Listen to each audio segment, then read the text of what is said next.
It started with the smell of rosemary scones freshly baked, the way Ellis used to like them, and ended with my body hitting the marble steps of my childhood home.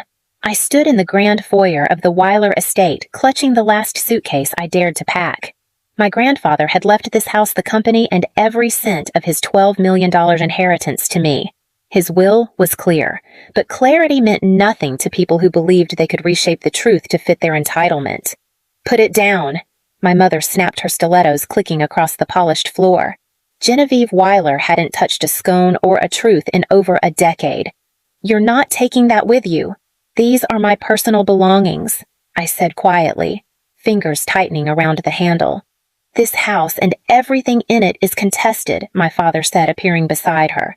"Until the court rules, otherwise you have no legal standing." I should have walked away. But then Celeste descended the staircase in silk pajamas and a smug smile.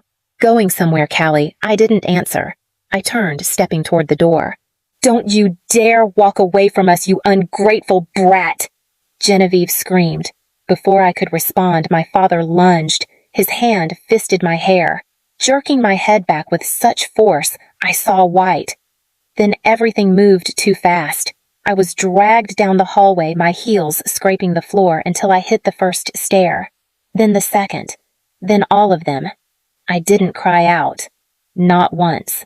They wanted drama proof I was unstable, reactive, like the fake letters their lawyer had started drafting behind closed doors. I gave them silence. Controlled, deliberate silence. The rain outside was cold and hard. My father shoved me through the front door. My suitcase followed, bursting open on impact, spilling folded sweaters and socks across the wet stone. "You are no longer welcome in this house," he said, adjusting his cufflinks. Genevieve crossed her arms. "Any attempt to return will be considered trespassing." Celeste watched from the doorway, arms draped over the railing like a queen on a balcony. I gathered my scattered clothes slowly, then stood. My scalp throbbed. My pride didn't. "You'll regret this," I said quietly. "Not today, but soon." Then I walked away from their house, away from everything, toward the one person who had seen me before they taught me to disappear. Celeste always sparkled, even when she didn't try. At her 16th birthday, she unwrapped the keys to a white convertible with a red bow bigger than her sense of self. The crowd of socialites applauded. I stood in the back holding the plastic cake knife no one had asked me to use. A week later, she crashed the car into a lamppost. My parents blamed the city's lighting. That same year, I got a prepaid gift card for straight A's. Genevieve loved calling Celeste our star. She'd say it loudly at charity galas like we all agreed. When Celeste failed biology, they hired a private tutor who charged more per hour than most teachers made in a day. When I placed first in statewide math, my father blinked at his phone and said, "Is that the one with numbers?" They didn't hate me. Not exactly. They just didn't see me. I was background a detail in their curated image of perfection. Except to him. Ellis Weiler, my grandfather, never let a moment pass without making me feel real. He lived in the East Wing, surrounded by books and leather chairs and a stubbornness that hadn't aged. "There's my clever girl," he'd greet me. "Come tell me something new." On Saturdays, he took me sailing on the Eleanor, his aging but elegant yacht. "The sea doesn't care who your parents are," he'd say, handing me the wheel. "It only listens to competence." I learned how to read the wind, how to tack, how to hold steady when waves slapped the hull. He taught me patience, how not all progress feels like forward movement. And later, he taught me the real tides, the ones made of markets, board votes, shareholder tensions. He'd sit me beside him in his office, drawing diagrams on yellow pads, explaining mergers and ethical clauses with the same intensity he once used to teach me how to anchor safely. "You think like a builder," he told me once. "Your sister only knows how to shine. But shine fades. Structure doesn't." I was 16 when he said it. I didn't know what he meant. Not fully. Not until the day he called me into his study, looked me straight in the eye, and told me what he'd decided. The lawyer's voice barely filled the walnut-paneled library. Sunlight filtered through tall windows, painting gold across the floor where our family once posed for glossy magazine spreads. But there were no cameras today, just tension so thick it curled at the edges of the air. "Gregory North." My grandfather's longtime attorney cleared his throat and read, "To my granddaughter Callista Weiler, I leave my controlling shares in Weiler Holdings, the estate at Grayson Hollow, and all personal possessions located therein. Silence. The kind that doesn't settle, it detonates. I felt it in the way my mother's face froze mid-smile, how her hand tightened around the stem of her water glass. My father blinked slowly once-twice, like the words needed time to hit. Celeste just stared at Gregory like she hadn't heard right. Gregory continued, tone steady. To Celeste Weiler, I leave a fixed trust of $2 million to be dispersed annually over 10 years. Celeste made a sound between a laugh and a gasp. 2 million. That's it. My mother stood. There must be a mistake. My father he wasn't in his right mind. He was, I said softly. You just weren't listening. My father didn't speak. He simply leaned back in his chair, eyes narrowing as if recalculating everything he'd assumed about the future. Gregory read on, but the rest blurred. Minor items, charitable donations, a painting left to an art institute. Nothing explosive. Nothing that is compared to what Ellis had just done with 2 paragraphs. When it ended, no one spoke to me. They walked past me like I was a painting that had been crooked for years, and no one had bothered to fix it. Later that evening, I passed my father's study and heard whispers behind the door. She must have manipulated him, my mother hissed. She was always up there with him talking business. He wasn't stable. You saw the medication list. I'll talk to Gregory, my father said. There's still time to challenge the will. We just need the right angle. I walked away before I could hear more.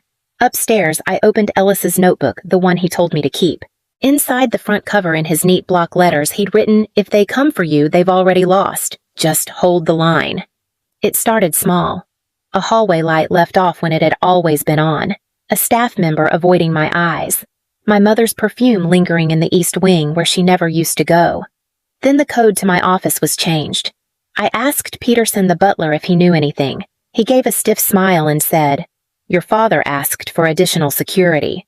Security apparently meant my name was no longer on the approved list. My laptop password failed twice before finally unlocking.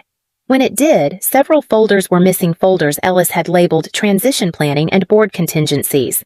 I checked the trash bin. Empty. The backup's gone. The hard drive logs showed a login from Gregory North's account, but no timestamp. When I confronted my father over dinner, he cut his fillet with the calm precision of a surgeon. "This stress isn't good for you, Callista. You should talk to someone. Maybe Dr. Mendelsohn. Your mother found him very helpful during her adjustment. I'm not imagining this." "No one said you were." Genevieve chimed in, stirring her soup. "But grief manifests strangely. You've been through a lot." The next morning I found my grandfather's ledger open on the kitchen counter. Its pages, always in perfect order, were torn. I asked the housekeeper if anyone had touched it. She wouldn't meet my eyes. At night, I heard footsteps outside my bedroom.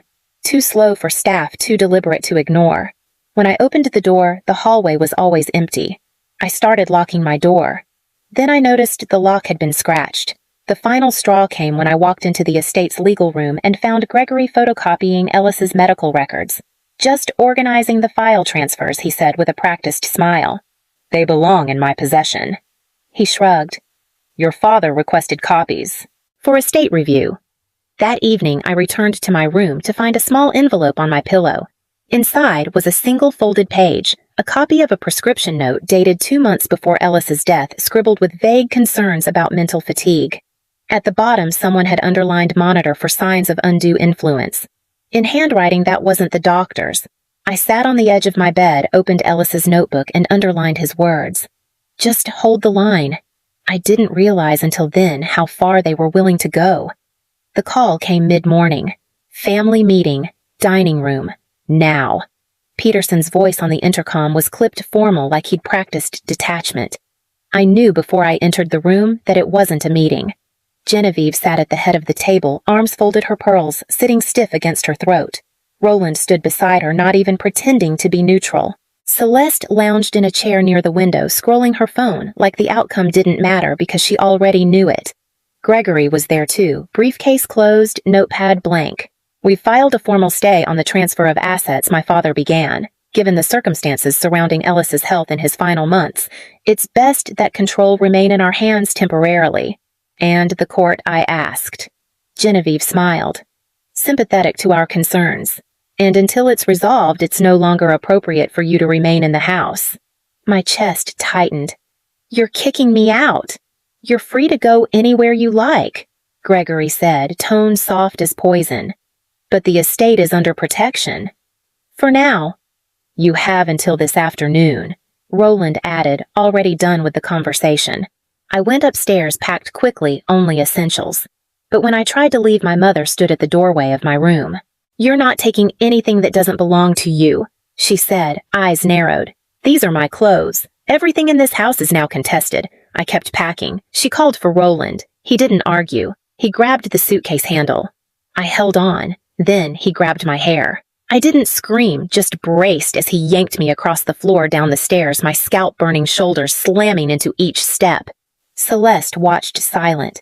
At the front door, my mother opened it wide. Rain poured. My father shoved me outside. The suitcase flew after me, landing hard and spilling open clothes papers, a worn leather notebook, and a small gold watch. "You are no longer welcome here," he said. I stood slowly, water soaking through my sleeves. My voice was hoarse but clear. "You'll regret this," I said. "Not because of the money, but because you think I won't fight." Then I picked up the pocket watch, the one Ellis always kept close, and walked into the storm. The rain didn't stop for hours. Ashley picked me up just after dark. She said nothing when she saw my bruised shoulder or the blood crusted in my hairline. She just opened the car door and kept her hand steady on the wheel all the way to her apartment. That night, curled on her sofa with a borrowed blanket, I couldn't sleep. I kept replaying it. Celeste's silence, my mother's cold hands on the doorknob, my father's grip in my hair. I stared at the items I'd salvaged. My phone, the leather notebook, a crumpled blazer, and the pocket watch. It had been Ellis's favorite. He used to wind it every evening like ritual. A good watch, he'd say, does more than tell time. It tells you when to move. Turning it in my palm, I noticed something strange: the weight. It felt uneven. I ran my thumb along the back panel and felt a faint seam. I pressed both sides in a rhythm he'd once used to open his desk drawer, 232. With a soft click, the back popped open. Inside was a tiny folded note, yellowed slightly with age, and a USB drive. The note read, "If they've done what I feared, go to Richard Lennox in Beacon Hill. He'll know what to do." My hands shook. I booted up Ashley's laptop and opened the files on the drive.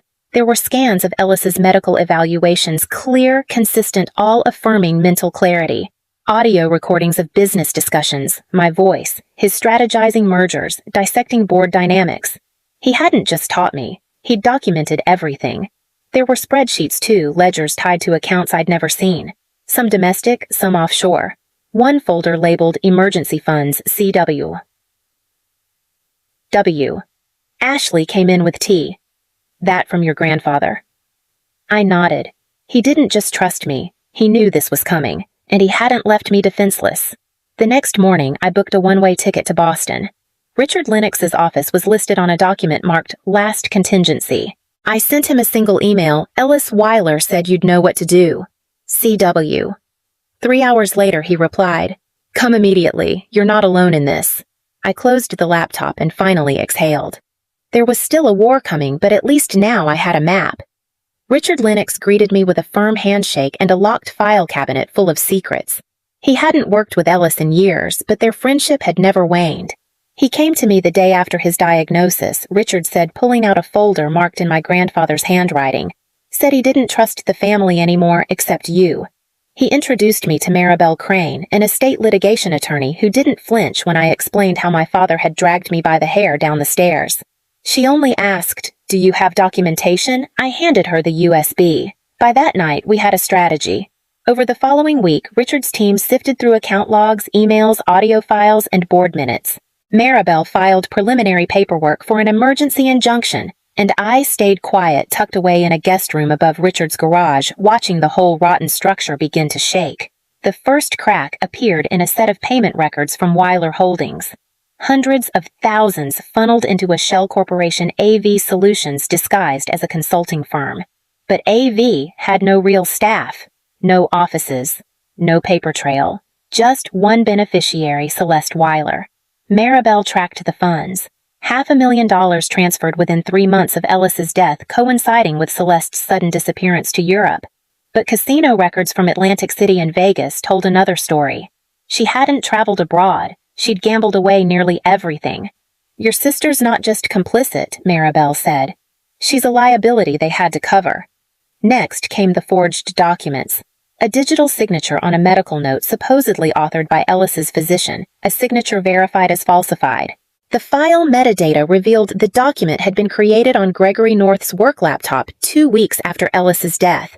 "They knew exactly what they were doing," Richard muttered. "And they're in deeper than you thought." I studied the forged letter again, tracing the lines of Ellis's name in someone else's hand. It wasn't grief that had made them cruel. It was desperation. I wasn't just an obstacle to their power. I was evidence that they had none. And that made me dangerous.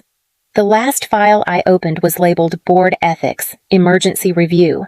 Inside it were bylaws I'd never seen, revisions Ellis had made quietly. And that's when I realized they hadn't just lost their grip on the company. They'd never had it to begin with. The courtroom smelled like varnish and paper. I sat straight, hands folded, pulse steady, not from calm, but because I'd trained it to be. My parents arrived first.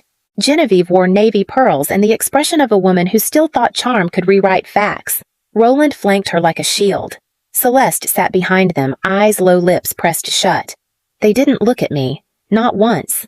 Maribel opened with the will, then the certified statements from Ellis's primary physician. Then came the forged medical note digital records showing it was created after Ellis died on Gregory North's machine. The judge's brow lifted, but she said nothing yet.